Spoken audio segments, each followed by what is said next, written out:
మీకు రోడ్లు అమ్ముకునే పరిస్థితి తీసుకొచ్చి ఇవ్వాలి ఎలక్షన్ల ముందు. మీరు RRR గురించి అన్ని మాట్లాడితే, రోడ్లు మీరు వేసినామని మాట్లాడితే, మీరు వేసిన రోడ్లకు 2014-18 మీరు వేసిన రోడ్లకు ఇప్పుడు పేమెంట్లు మా గౌరవ డిప్యూటీ సీఎం గారి దగ్గర రోజు మా దగ్గరకు వస్తే మేము పేమెంట్లు అప్పటికి ఇస్తున్నాం. మీరు అందుకనే ఎక్కువ దీని గురించి ఓఆర్ఆర్ అమ్ముకున్న వాళ్ళు RRR గురించి మాట్లాడితే ప్రజలు కూడా దీన్ని టాలరేట్ చేయలేరు. దయచేసి మీరు వాస్తవాలు మాట్లాడితే మంచిదని చెప్పి నా సలహా.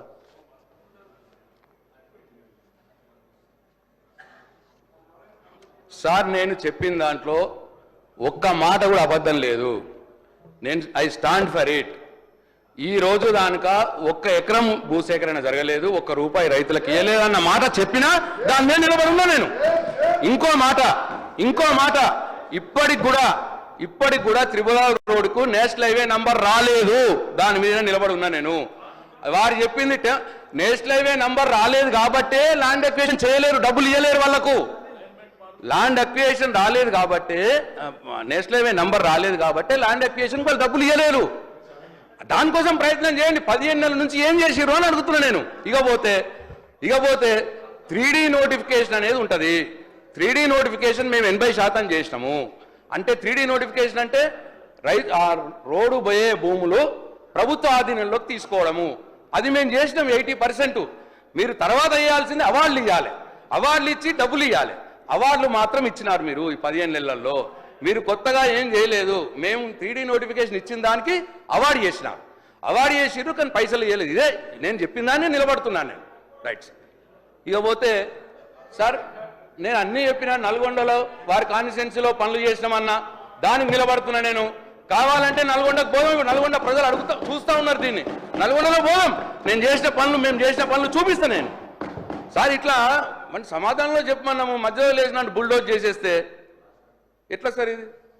సార్ అట్లనే సార్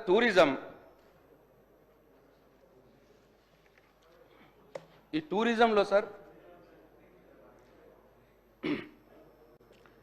25-26కి 800 కోట్ల రూపాయలు పెట్టినారు సార్. ఇది 2024-25లో 620 కోట్లు పెట్టినారు. నేను అడగదలుచుకున్నాను ఈ ప్రభుత్వాన్ని, మీరు పెట్టిన 620 కోట్లలో ఎన్ని రిలీజ్ చేసినారు, ఎన్ని ఖర్చు పెట్టినారు? ఇది వాస్తవ రూపంలో మీరు పెట్టిన డబ్బు రావట్లేదు, ఈ ఆచరణలో లేదు అని చెప్పి నేను ఈ ప్రభుత్వానికి చెప్తా ఉన్నా. అయితే టూరిజంకు చాలా స్కోప్ ఉన్న రాష్ట్రం మనది. ఎంత ఎక్కువ చేస్తే అంత మంచిది. నేను ఈ సందర్భంగా మరియు టూరిజం అనగానే మహబూబ్నగర్ జిల్లానే కనిపిస్తున్నది అధ్యక్ష. ఈ మధ్యకాలంలో వేరే జిల్లాని పట్టించుకుంటలేరు. నేను అట్లనే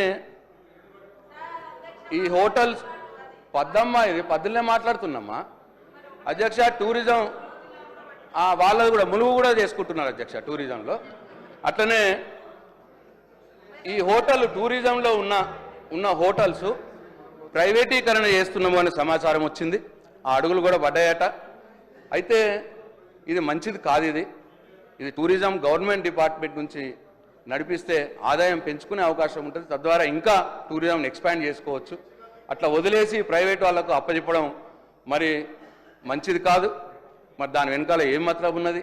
ఎందుకు ప్రైవేట్ వాళ్ళకు అప్పచెప్తున్నారు? ఇది ప్రభుత్వం చెప్పాల్సిన అవసరం ఉన్నది. అట్లనే ప్రైవేట్ వాళ్ళకు అప్పచెప్తే దాంట్లో పనిచేస్తున్నటువంటి చాలామంది ఉద్యోగులు, అవుట్సోర్సింగ్ ఉద్యోగులు ఉంటారు. పాపం వాళ్ళ గతి ఏం కావాలి?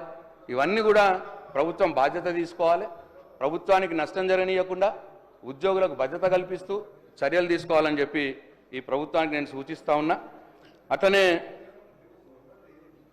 ఈ మహబూబ్నగర్ ములిగే కాకుండా మంత్రి గారిని మా వైపు కూడా చూడాలని చెప్పి నేను కోరుతా ఉన్నా. మా నియోజకవర్గంలో అధ్యక్ష SRSP ప్రాజెక్ట్ ఉంటుంది. అది నిజామాబాద్ జిల్లా మొత్తం కూడా ఉంటుంది. అది SRSP ప్రాజెక్టు బ్యాక్ షోర్లో బ్రహ్మాండమైన ఐలాండ్స్ ఉన్నాయి అధ్యక్ష. మేము గవర్నమెంట్లో ఉన్నప్పుడు అదన్నీ కూడా ప్రాసెస్ చేసి అక్కడ ఒక మంచి టూరిజం ప్రాజెక్ట్ డెవలప్ చేయాలని చెప్పి ఆ ల్యాండ్స్ అన్నీ కూడా ఇరిగేషన్ డిపార్ట్మెంట్ నుంచి ట్రాన్స్ఫర్ కూడా చేయడం జరిగింది టూరిజం వాళ్ళకి. ఆ ప్రపోజల్ పెండింగ్లో ఉంది ప్రభుత్వం దగ్గర. మేము మొన్న జూపల్లి కృష్ణారావు గారు వచ్చినప్పుడు వారికి కూడా మేము రిప్రజెంటేషన్ చేసినాం. కాబట్టి అక్కడ నా బాల్కొండ నియోజకవర్గంలో ఎస్ఆర్ఎస్పి ప్రాజెక్ట్ బ్యాక్ షోర్లో భూమి ఆల్రెడీ ఇచ్చున్నాము. ప్రభుత్వం దగ్గర ప్రపోజల్ పెండింగ్ ఉన్నది కాబట్టి అది వెంటనే మరి త్రూ చేయాలి, అది వెంటనే శాంక్షన్ చేయాలని చెప్పి నేను కోరుతా ఉన్నా. అట్టనే అధ్యక్ష, బాసర సరస్వతి ఆలయం తమరికి తెలుసు. ఇదేంటంటే ఈ ఎస్ఆర్ఎస్పి ప్రాజెక్టు నేషనల్ హైవే మీద ఉంటుంది అధ్యక్ష. ఈ ఎస్ఆర్ఎస్పి ప్రాజెక్ట్ నుంచి బాసరకు లింక్ ఉంటుంది అధ్యక్ష, నీళ్లు ఉంటాయి ఎప్పుడు కూడా. అయితే ఎస్ఆర్ఎస్పి ప్రాజెక్ట్ నుంచి ఇలా టూరిజం ప్రాజెక్ట్ డెవలప్ చేస్తూ అక్కడి నుంచి ఒక బోటును పెడితే, బోట్ సౌకర్యం పెడితే బాసర దానిక టూరిస్టులు ఇది ప్లస్ బాసరని ఇంటిగ్రేటెడ్గా డెవలప్ చేయొచ్చు. బాసర ఎస్ఆర్ఎస్పి ప్రాజెక్టు ఆ బోటు విషయం కూడా ఆలోచన చేసి క్లియర్ చేయాలని చెప్పి నేను కోరుతా ఉన్నా అధ్యక్ష.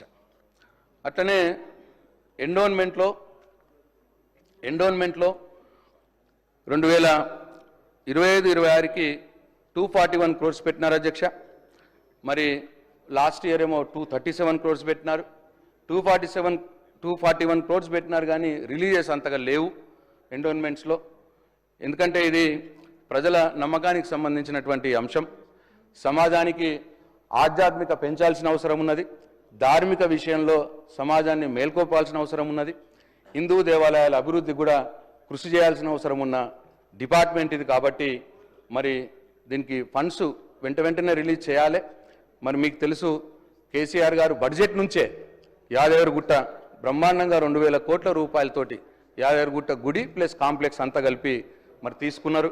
అట్లనే బాసర సరస్వతి దేవాలయం, భద్రాద్రి రామాలయ దేవాలయం, ధర్మపురి లక్ష్మీ నరసింహస్వామి, వేములవాడ రాజరాజేశ్వర స్వామి, ఇట్లన్నిటికి కూడా బడ్జెట్ నుండి నిధులు పోయినాయి. మరి గ్రామాల్లో కూడా చాలా దేవాలయాలు ఇటు స్టేట్ బడ్జెట్ నుంచి అటు CGF నుంచి కూడా అప్పుడు డెవలప్ అవ్వడం జరిగింది. మరి కొండగొట్ట ఆంజనేయ స్వామి వారికి కూడా ప్లాన్ చేసినాం, చేయలేకపోయినామని మేము 600 కోట్ల రూపాయలతోటి ప్లాన్ చేసినాం. అది ఇప్పుడు ఈ ప్రభుత్వం టేకప్ చేయాలని చెప్పి నేను కోరుతా ఉన్నాను. అట్లనే అధ్యక్ష, ఈ బ్రాహ్మణ పరిషత్తు 200 కోట్లతో ఏర్పాటు చేసి ఎవ్రీ ఇయర్ 100 కోట్లు ఇచ్చి బ్రాహ్మణుల సంక్షేమానికి కేసీఆర్ గారు పాటుపడ్డారు. మరి ఇప్పుడు ఈ ప్రభుత్వం నుంచి బ్రాహ్మణ పరిషత్కి ఫండ్స్ ఏం రిలీజ్ కాలేదు. విదేశీ స్కాలర్షిప్లో ఆ బ్రాహ్మణ పిల్లలు ఒక 300 మంది ఆల్రెడీ ఒక ఇన్స్టాల్మెంట్ వాళ్ళకి వచ్చి ఉన్నది, రెండో ఇన్స్టాల్మెంట్ కోసం చూస్తూ ఉన్నారు. పాపం విదేశాల్లో ఉన్నారు వాళ్ళు. అది ఇమీడియట్గా ఒక 30 crores ఉంది, అది రిలీజ్ చేయాలని చెప్పి ప్రభుత్వాన్ని కోరుతా ఉన్నాను. అట్లనే కొత్త వారు కూడా 344 మంది ఈ స్కాలర్షిప్ కోసం, విదేశీ విద్య స్కాలర్షిప్ కోసం వెయిట్ చేస్తూ ఉన్నారు. వాళ్ళను కూడా త్రూ చేయాలని చెప్పి ఈ ప్రభుత్వాన్ని నేను కోరుతూ, ఈ దేవాలయాల విషయంలో మరి ఈ ప్రభుత్వం శ్రద్ధ తీసుకొని చాలా అంటే ఎట్లున్నదంటే అధ్యక్ష, ఇప్పుడు మా నియోజకవర్గంలో ఉదాహరణకు అధ్యక్ష, ఈ స్టేట్ ఎగ్జాంపుల్ ఇట్లనే ఉంటుంది. ఉదాహరణకు మా నియోజకవర్గంలో 35 టెంపుల్స్ ఉన్నాయి అధ్యక్ష, ఇప్పుడు వివిధ దశల్లో ఉన్నాయి.